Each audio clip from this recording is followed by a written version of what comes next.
Hey guys, Jai Hind. Welcome to the Hindu analysis of Vani Academy. Today is 2nd of Feb. Let's start topics जो हम आज cover करेंगे।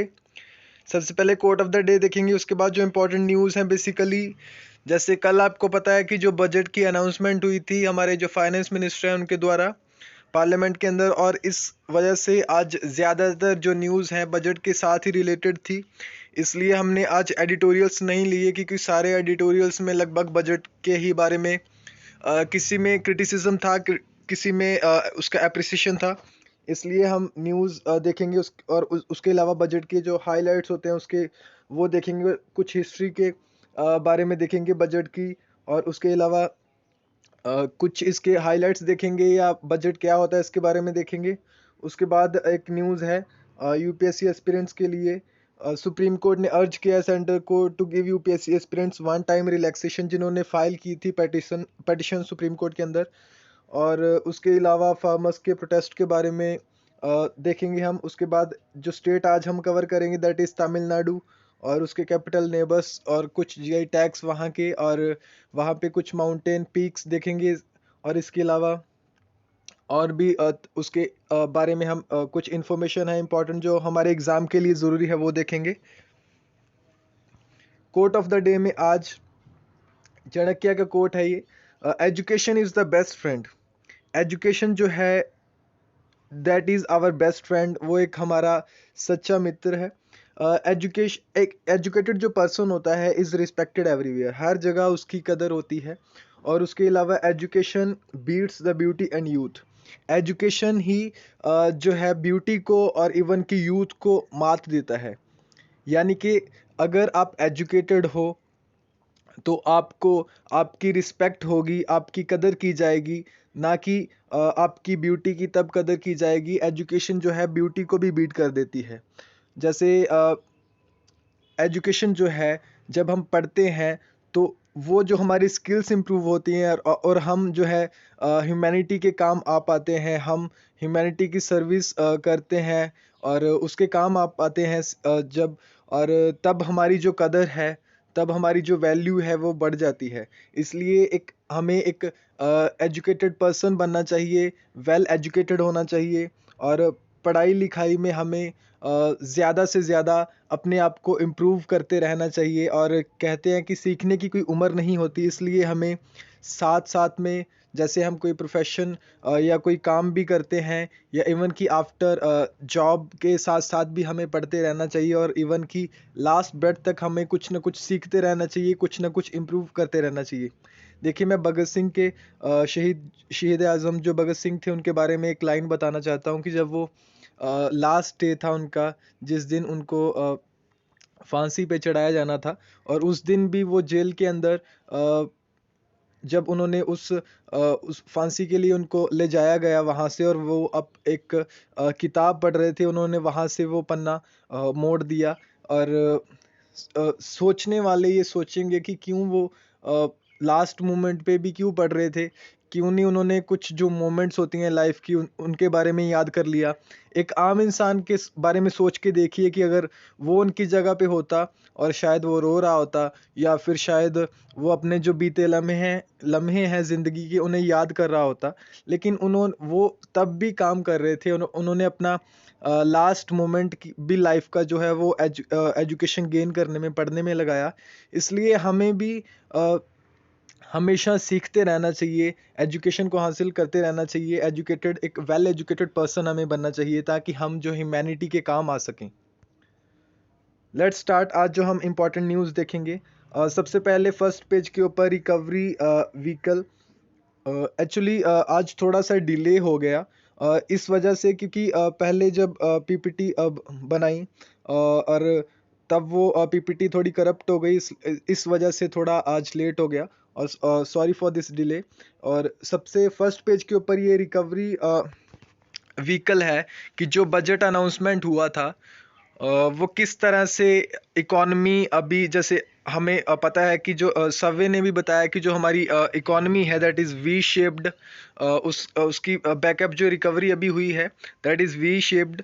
और अभी जो इसकी रिकवरी हुई है, इस बजट के बारे में, इसकी हाइलाइट्स के बारे में हम देखेंगे क्या होता है बजट। सबसे पहले बजट जो है एक फ्रेंच वर्ड से, एक ओल्ड फ्रेंच वर्ड से आया है जिसका मीनिंग होता है purse. Is a quantified financial plan for fourth coming accounting period. देखिए, एक नॉर्मल, एक आसान भाषा में भी समझना चाहें तो बजट क्या होता है।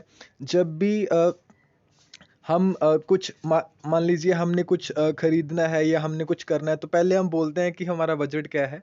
और इसी तरीके से जो एक गवर्नमेंट होती है, एक देश की एक सरकार होती है, उसने आने वाले ईयर में, आने वाले जो फोर्थ कमिंग जो ईयर है, पीरियड जो है, उसके अंदर वो क्या खर्च करेगी, कहाँ से उसको रेवेन्यू जनरेट होगा, कैसे वो स्टेट का वेलफेयर करेगी। बेसिकली जो गवर्नमेंट का काम है, that is for the welfare of the nation, welfare of the state. और कैसे वो वेलफेयर करेगी, और कौन कौन सी नई स्कीम्स लेके आती हैं, और ये सारी जो ये इस तरह की जो सारी चीज़ें इंक्लूड होती हैं बजट के अंदर। और बजट जो है वो सम ऑफ फाइनेंसेस होता है, allocated for a particular purpose and summary of intended expenditure जो खर्च होगा, along with the proposals for how to meet them. कैसे कैसे वो रेवेन्यू जनरेट किया जाएगा और कहाँ कहाँ पे खर्च किया जाएगा। और इसके अलावा दो चीज़ें आप याद रख सकते हो, एक बजट सरप्लस और दूसरा जो डेफिशिट होता है। बजट सरप्लस होता है कि यानी कि जब हमारे पास इनफ अमाउंट होता है और खर्च करने के बावजूद भी हमारे पास पैसा जो है, जो मनी जो है हमारे पास बची रहती है। और डेफिसिट होता है, जैसे कि हमने जो खर्च करना है, जो हमारी खर्च जो है वो ज़्यादा है, जो हमारा रेवेन्यू है उससे ज़्यादा हमारा जो एक्सपेंडिचर है वो ज़्यादा है। और इंडियन एक्सप्रेस से ये हमने आर्टिकल लिया है। और जेम्स विल्सन इनका नाम है।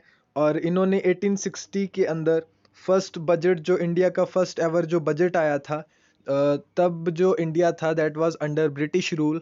और बेसिकली तब जो ईस्ट इंडिया कंपनी से जो क्राउन क्राउन के अंडर डायरेक्ट रूल जो है ब्रिटिश पार्लियामेंट ने करना शुरू किया था।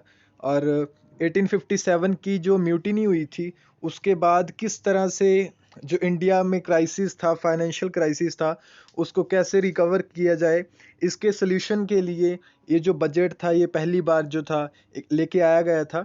और जेम्स विल्सन जो थे, और उनको फादर भी कहा जाता है, द इकोनॉमिस्ट जो न्यूज़पेपर है।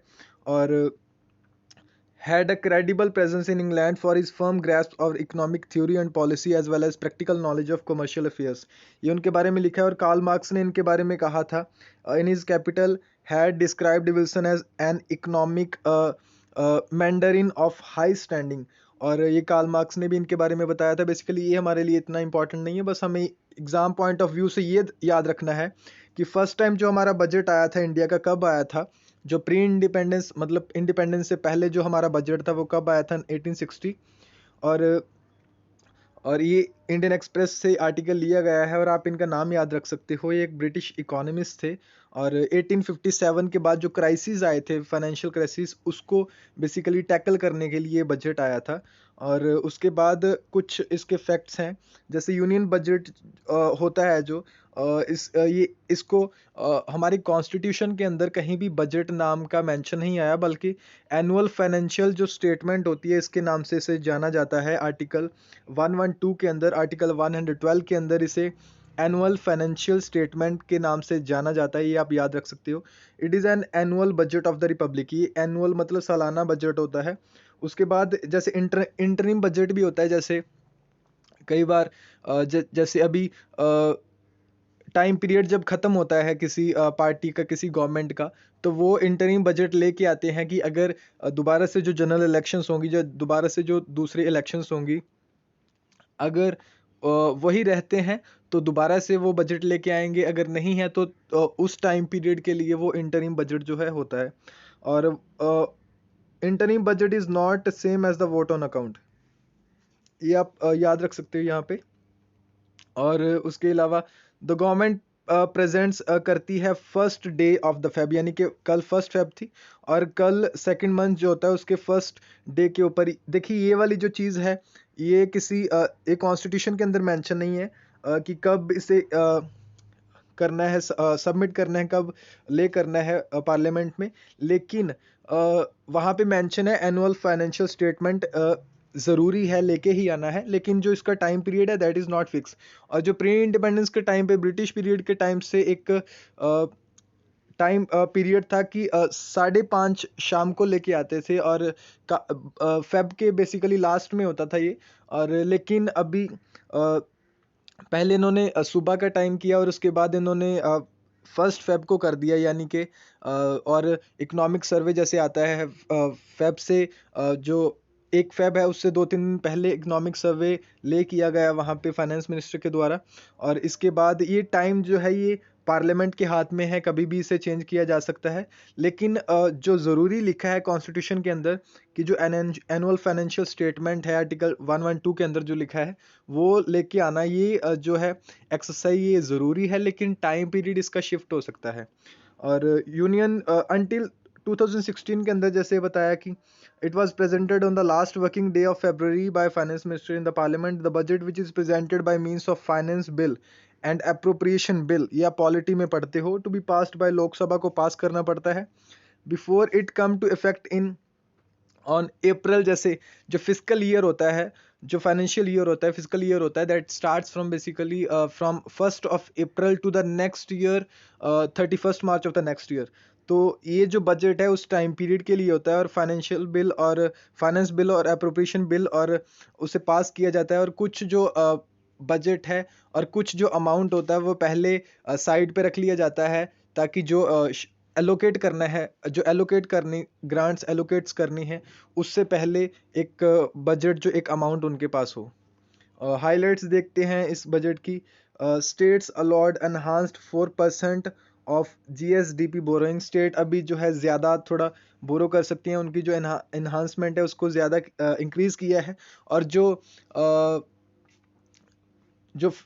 मिनिस्ट्री होती है फाइनेंस मिनिस्ट्री, उसके अंदर जो, एक मिनट, हाँ, फाइनेंस मिनिस्ट्री के अंदर जैसे हमने आपको ये क्वेश्चन का आंसर देना होगा कि जो इकोनॉमिक सर्वे है वो कौन प्रिपेयर करता है। फाइनेंस मिनिस्ट्री के अंदर डिपार्टमेंट मैंने एनालिसिस में बताया था, जब हमने पहले एनालिसिस किया था इकोनॉमिक सर्वे के बाद वाले दिन हमने एनालिसिस किया, उसमें मैंने बताया था कि किस दिन जो है इकोनॉमिक कौन सा ऐसा डिपार्टमेंट है फाइनेंस मिनिस्ट्री का जो लेके आता है इकोनॉमिक सर्वे, और बजट जो है वो कौन सा डिपार्टमेंट लेके आता है, जो फाइनेंस मिनिस्ट्री का वित्त मंत्रालय का जो कौन सा ऐसा डिपार्टमेंट है जो बजट को बनाता है या लेके आता है, उसके बारे में भी आपको बताना होगा। रेलवेज में इंक्रीमेंट किया है। उसके बाद जो प्रोविडेंट फंड होते हैं उसमें कंट्रीब्यूशन है, उसमें उस पे इंटरेस्ट लगाया जाएगा, interest on provident fund contribution over 2.5 lakh. और इसके अलावा centre to amalgamate market laws into a single code, एक सिंगल कोड बनाया जाएगा। जो सभी एक्ट होते हैं या बहुत सारे एक्ट्स होते हैं उनको मिला के एक सिंगल कोड जो है वो बनाया जाएगा, ताकि जो ईज ऑफ डूइंग बिजनेस है उसमें इम्प्रूवमेंट की जाए। A budget to boost economic recovery, ये इनका अप्रिसिएशन है। और जैसे सेंसेक्स आपको पता होगा कि जो हमारी फाइनेंस, जो स्टॉक्स होते हैं, स्टॉक मार्केट जो होती है उसके अंदर जो सेंसेक्स होता है, और आपको इसके अंदर कमेंट बॉक्स के अंदर आपको सेंसेक्स की फुल फॉर्म भी बतानी होगी, और कैसे उसमें अभी ग्रोथ देखी गई सेंसेक्स के अंदर, किस तरह से वो हुआ। और ये यहाँ पे बुल दिखाया गया है। और आप ये इकोनॉमी में आप पढ़ते हो, बुल इकोनॉमी और बियर, ये 2 टाइप्स होती हैं, किस तरह से जो स्टॉक मार्केट है वो ग्रो करती है, और ये भी आपको पता होना चाहिए। और उसके अलावा जो ब्रेक डाउन किया है यहाँ पे बजट का, जो प्लस माइनस रहते हैं यहाँ पे, जैसे फूड सब्सिडी है उसमें -5.28% अभी डिक्रीज़ किया गया है। और ट्रांसपोर्ट के अंदर लिटिल इंक्रीमेंट देखा गया है। रूरल डेवलपमेंट के अंदर कम किया है इन्होंने। पेंशन के अंदर इन्होंने रिड्यूस किया है। एग्रीकल्चर के अंदर 0.04% जो बढ़ाया है। एजुकेशन के अंदर 0.21% बढ़ाया है। जैसे मतलब अभी एजुकेशन का जो एलोकेशन की गई है एजुकेशन सेक्टर के लिए, दैट इज़ 93,224 करोड़। और उसके अलावा जो हेल्थ के लिए जब अभी इन्होंने रिड्यूस किया है, क्योंकि हेल्थ के ऊपर अभी पैंडमिक टाइम पे काफ़ी खर्चा और वैक्सीनेशन पे काफ़ी खर्चा है इसमें, लेकिन इन्होंने हेल्थ में कम किया है। और बाकी आप देख सकते हो जो यूटीज़ रहती हैं, और जो टैक्स जो अभी इन्होंने टैक्स के जो रिजाइम्स हैं, जो टैक्स अभी जो किस तरह से टैक्स जो है वो डिस्ट्रीब्यूट किया गया है, वो अभी इन्होंने जो पिछली बार वाला जो बजट था वो सेम रखा है। डिफेंस के अंदर जो है यहाँ पे आप देख सकते हो कितना बजट है, और ये सारी चीज़ें जो है आप एक बार जो बजट की अगर आप स्पीच सुनोगे फाइनेंस मिनिस्टर की, उसके अंदर जो बजट की स्पीच होती है वो आप गवर्नमेंट ऑफ इंडिया की जो वेबसाइट है वहाँ से आप डाउनलोड कर सकते हो उसकी स्पीच, और आपको प्रोवाइड भी कर दी जाएगी वहाँ पे जो टेलीग्राम चैनल है। अ, और इसके अलावा आप जब वो ध्यान से सुनोगे और खुद एनालाइज करोगे और खुद अपने नोट्स बनाओगे मेन मेन चीज़ों के, यहाँ पे जैसे हमने बता दिया है। और इस तरह की जो स्टेटमेंट जो हैं वो डायरेक्ट आपको प्रीलिम्स में पूछी जा सकती हैं, और जितने भी आपके दूसरे कम्पिटिटिव एग्जाम रहते हैं वहाँ पे आपको डायरेक्ट जो है स्टेटमेंट इसकी पूछी जा सकती है। और आप ज़रूर जो है खुद उसको स्पीच को सुने, अगर सुना है तो वेल एंड गुड, अगर आपने नहीं सुना तो आप खुद उसे सुने। जो स्पीच है उसे आप थोड़ा फास्ट मोड पे लगा के सुन सकते हैं, और उसके बाद आप इंपॉर्टेंट जो है चीज़ें नोट कर सकते हैं, और उन्हें 3-4 बार आप रिवाइज करोगे और खुद पेपर के ऊपर आप लिख के देखोगे, प्रैक्टिस करोगे उसे, तो ये वाली जो एग्जैक्ट जो लाइंस हैं सेम फ्रेजेस सेम वर्ड्स के अंदर आपको वहाँ पे याद हो जाएंगी। और उसी आप देखोगे उसी सेम जो क्वेश्चंस हैं सेम स्टेटमेंट्स ऐसे ही उठा के एग्जाम्स में क्वेश्चन पूछे जाते हैं। और जो इकोनॉमिक सर्वे है और बजट है इसकी, आप ज़रूर जो बजट स्पीच है उसे भी पढ़िए, सुनिए भी, और उसके अलावा किसी भी कोई भी आप न्यूज़ एनालिसिस चाहे डीएनए ये वाला सुनते हो, लेकिन आप अपने खुद का एनालाइज करो उसे, खुद के जो स्पीच है, खुद का जो स्पीच है या इकोनॉमिक सर्वे के जो दोनों वॉल्यूम्स रहते हैं, खुद आप उसका जो है एक बार उसका जो बजट का स्पीच और इकोनॉमिक सर्वे का खुद आप नोट्स बनाओ, तब आप एनालाइज कर पाओगे प्रॉपरली, और एग्ज़ाम में आप अच्छे से वहाँ पे स्कोर कर पाओगे। नेक्स्ट जो आर्टिकल है, that is Supreme Court urges center to give UPSC aspirants one time relaxation। देखिए ये भी हम काफ़ी बार हमने पहले भी डिस्कस किया था, जैसे कि जो अक्टूबर 4 को एग्ज़ाम होना था और बहुत सारे जो बच्चे थे और वो एग्ज़ाम जो है नहीं क्लियर कर पाए, और उनका लास्ट चांस था, उन्होंने पेटिशन फाइल की, और उसमें से 555 जो बच्चे थे उन्होंने लास्ट अटेम्प्ट में अपने प्रीलिम्स जो है क्लियर किया, और उन्होंने जो पेटिशन फाइल की, और उसके बाद सेंटर ने सुप्रीम कोर्ट से कहा था कि they were not ready to give them the chance, but Supreme court ने अभी अर्ज किया है उनको कि उनको चांस दिया जाए, वन टाइम रिलैक्सेशन दी जाए, क्योंकि अभी उनका लास्ट अटेम्प्ट है। आपको पता होगा कि जैसे यूपीएससी की बच्चे तैयारी करते हैं, यूनियन पब्लिक सर्विस कमीशन जो सिविल सर्विसेज के एग्ज़ाम के बच्चे तैयारी करते हैं, तो और किस तरह से कितनी मेहनत के साथ, कितनी मुश्किलों के साथ उन्हें एक एक साल, डेढ़ डेढ़ साल के लिए पहले प्रेपरेशन करनी पड़ती है, उसके बाद जो एग्ज़ाम आता है। और इस तरह से अभी सुप्रीम कोर्ट जो है उसने अर्ज किया है सेंटर को, और शायद जो नेक्स्ट इन बच्चों को आने वाले जो नेक्स्ट ईयर है तब रिलैक्सेशन मिल पाए। Farmers threaten to block highways. अभी जो फार्मर्स हैं उन्होंने, जो सेंट्रल गवर्नमेंट है उनको थ्रेटन किया है कि वो अभी हाईवेज जो हैं उन्हें ब्लॉक कर देंगे, और 6 फेब को उन्होंने बोला है। देखिए जो ये 3 फार्म लॉज थे, कंट्रोवर्शियल फार्म लॉज, और फार्मर्स आपको पता है प्रोटेस्ट कर रहे थे, ये तीनों जो बॉर्डर्स हैं गाजीपुर, तिकरी और सिंगू बॉर्डर जो है वहाँ पे प्रोटेस्ट चल रहा था इनका, और जो इनकी डिमांड्स थी वो मीट नहीं अभी कर रही, और सुप्रीम कोर्ट ने इसी के लिए डांटा भी था सेंटर को कि you must be the part of the solution but you are a part of a problem. और सुप्रीम कोर्ट ने 4 मेंबर की जो कमेटी उसका गठन किया था, और जो आप उसके बाद जो 26 जनवरी वाला जो इंसिडेंट हुआ वहाँ पे वायलेंस जो हुआ, और उसी की वजह से जो फार्मर्स यूनियन के लीडर थे उनके ऊपर एफआईआर्स कर दी गई, और उसके बाद जो बॉर्डर्स हैं, पहले थोड़ा प्रोटेस्ट पीसफुल था, अभी उसके बाद जो एक वहाँ पे एक फार्मर यूनियन के लीडर थे जो उनके रोने लगे वहाँ पे कि हम ये बॉर्डर्स जो हैं खाली नहीं करेंगे, हमारे साथ गलत हो रहा है, हम बॉर्डर खाली नहीं करेंगे। और उन्होंने थोड़ा जब इमोशनल हो गए, और जो सच्चाई उनके सामने आई, और वही दर्द जो है लोगों ने महसूस किया, जो उनके गांव वाले, वो पंचायत वाले लोग जो थे, उन्होंने फिर इकट्ठे होके वहाँ पे आना शुरू कर दिया, और वहाँ पे जो भीड़ है और बढ़नी शुरू हो गई। और जो हमें लगता था कि शायद इसे सेटबैक लगा है 26 जैन वाला जो इंसिडेंट हुआ, लेकिन उसके बाद बहुत अच्छे से दोबारा से इस प्रोटेस्ट ने जो है रिकवर किया।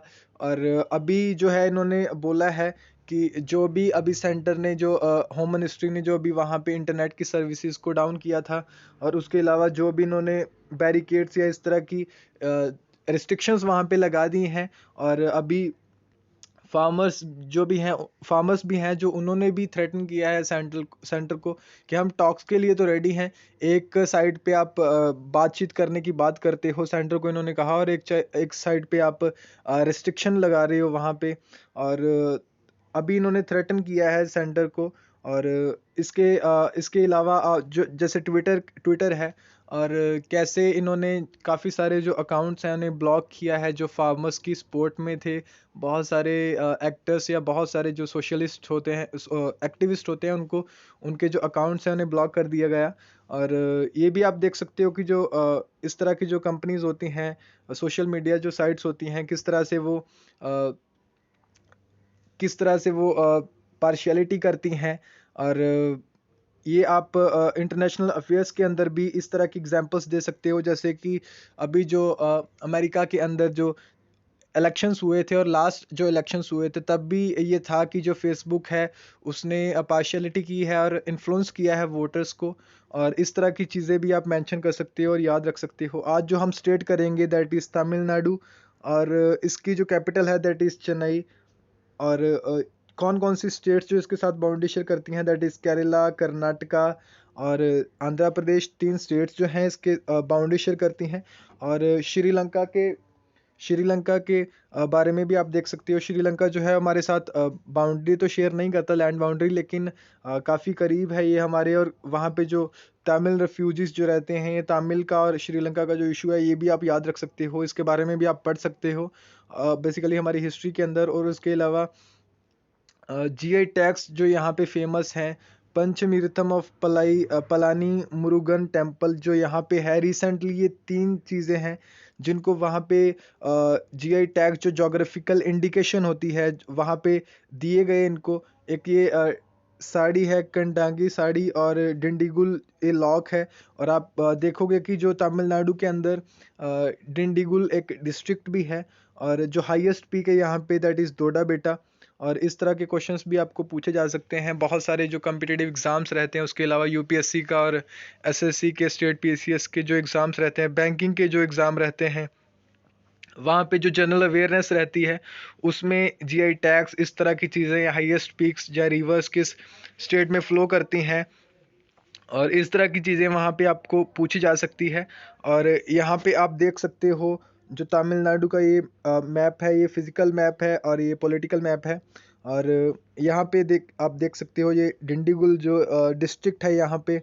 और यहाँ पे जो लॉक है, Dindigul lock, that is very famous. यहाँ पे बहुत मजबूत लॉक होते हैं ये। और यहाँ पे इसको जो है जीआई टैग दिया गया था रिसेंटली। और बाकी जो अदर स्टेट्स के जो हम जीआई टैग्स कवर कर रहे हैं, बेसिकली एक बार फिर से दोबारा से हम जो स्टेट्स है दोबारा से रिवाइज करेंगे। जितनी हमने कर ली है, पहले हम यूनियन टेरिटरीज़ को फिनिश करेंगे, उसके बाद दोबारा से हम जो स्टेट्स हैं उसके बारे में भी हम कवर करेंगे। यहाँ पे जावड़ी जो हिल्स हैं, उसके बाद झिंजी हिल्स हैं, उसके बाद चित्तरी हिल्स हैं दैट आर फेमस। पंचमलाई जो हिल्स हैं उसमें, और पलानी हिल्स हैं। उसके बाद नीलगिरी हिल्स, ये नीलगिरी बायोस्फीयर रिजर्व भी है यहाँ पे। और आने वाले दिनों में आपके लिए जैसे जो प्रोटेक्टेड एरियाज़ होते हैं, जैसे नेशनल पार्क्स हैं, वाइल्ड लाइफ सेंचुरीज़ हैं, एक पर्टिकुलर स्टेट के हिसाब से, या जम्मू एंड कश्मीर से लेके एक पैटर्न फॉलो करके हम वो भी करेंगे, ताकि जो हमारा स्टैटिक पोर्शन है एग्ज़ाम्स के लिए, एनालिसिस के साथ मेंस के लिए, जैसे यूपीएससी में मेंस और प्रीलिम्स होता है, और प्रीलिम्स में जो स्टैटिक पोर्शन आता है वो भी आप कवर कर पाओ, जो डायनेमिक पोर्शन, इस तरह की चीज़ें रहती हैं वो भी आप कवर कर पाओ।